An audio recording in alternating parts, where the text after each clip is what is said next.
Hi, my name is Luke Cheatham, and this is my process speech over marina and docking safety. Imagine you're docking your boat and your dog falls in the water. All of a sudden, the dog doesn't come back up. Your dad freaks out. Just got to the island of Put-in-Bay, and your he gets in the water. He doesn't come back up. This is all because the water is electrically charged. The water is running with an ungrounded current. This ungrounded current is reverse. It's called reverse polarity, and this exact incident happened at Put-in-Bay at Miller's Marina a few years back. It just was such an unfortunate incident that could have been prevented, and through the speech, I am hopefully going to help you guys learn how to prevent tragedies just like this. My goal is to also help you understand the minimums of swimming safety, docking safety, and electrical safety, just like what happened at the Mill Marina with the reverse polarity. The first step with swimming safety is that you should always make sure that the water is clear. A lot of companies and the U.S.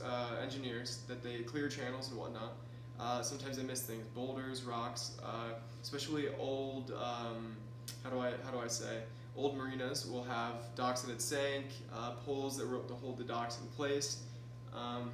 It's just can be very unfortunate if you could dive in and land on one. According to Robertson Forensics, there's so many rules for marinas, especially going back to the checking the water's underlying issues. Just because it's a beautiful thing, just the idea of going into the water right off your boat after tying up, it can be so dangerous. There, even on the side note, there could be oils, gas in the water, carcinogens that could cause cancer later on. For me, I've realized that swimming in the waters, I've been in the boating world since I was 9, and there was a couple stories and incidents that I've seen. I think there's things called gray tanks on boats. Gray tank is kind of just where they hold fecal matter and urine inside, like the hull of the boat to get pumped out. So at gas stations in the marinas, there are just so many instances where I've personally seen, and there's been documented by the EPA, that not all the wastewater from the boat, from the gray tanks, is made into the gray tanks on the shore. Some of it falls into the water, and fish eat it and whatnot. It's disgusting, and that's something that's in marinas that you completely want to avoid. There's so many diseases and whatnot that you can even catch from that. Even the wells. So there's different types of boats called sailboats and power boats. Those are kind of big two. Those main two, how can I explain? One has a keel on a sailboat, and those go along in the dive wells in marinas. And in the marinas, those dive wells actually have a lot of interesting things in the bottom because they're dredged so deep they can't really necessarily pull up all the boulders and whatnot. So diving off your boat again in the marina, completely dangerous, and you should never do that. I want to go back to the beginning for Miller's Marina. This is where Miller's Marina is, actually. Miller's Marina is right here on the island of Put-in-Bay. It's a beautiful island, but that's where those two souls lost their lives. Incredibly tragic, and just really sad, and could have been prevented.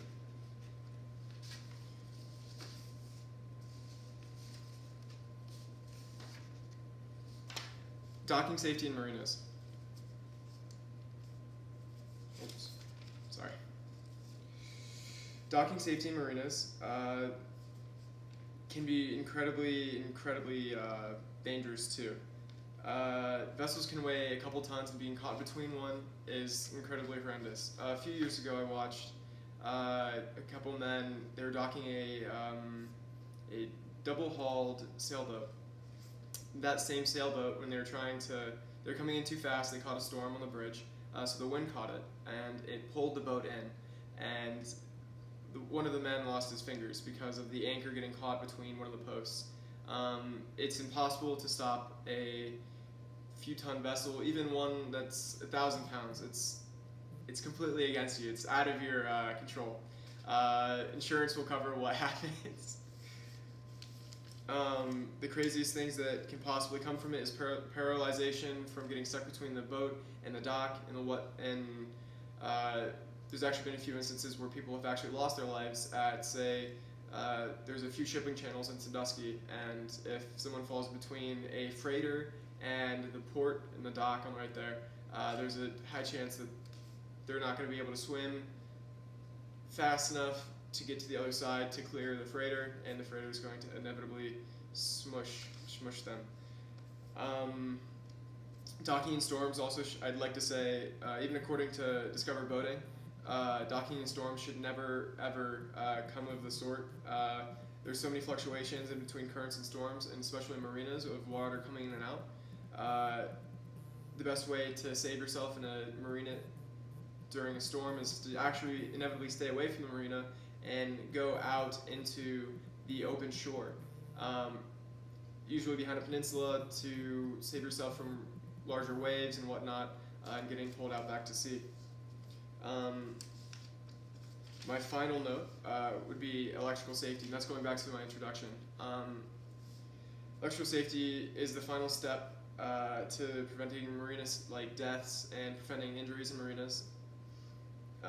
As I discussed earlier, the dog and the father that fell into the lake, actually they died from reverse polarity. That's from an ungrounded electrical current running through the water. Incredibly dangerous, and on most ships, even according to Gordon Mayer cruiser forums, they're inside on the cabins. Usually there's a dashboard of the sort, and that's the biggest way to stay safe. Their gauge usually looks like something like, here, let me find it.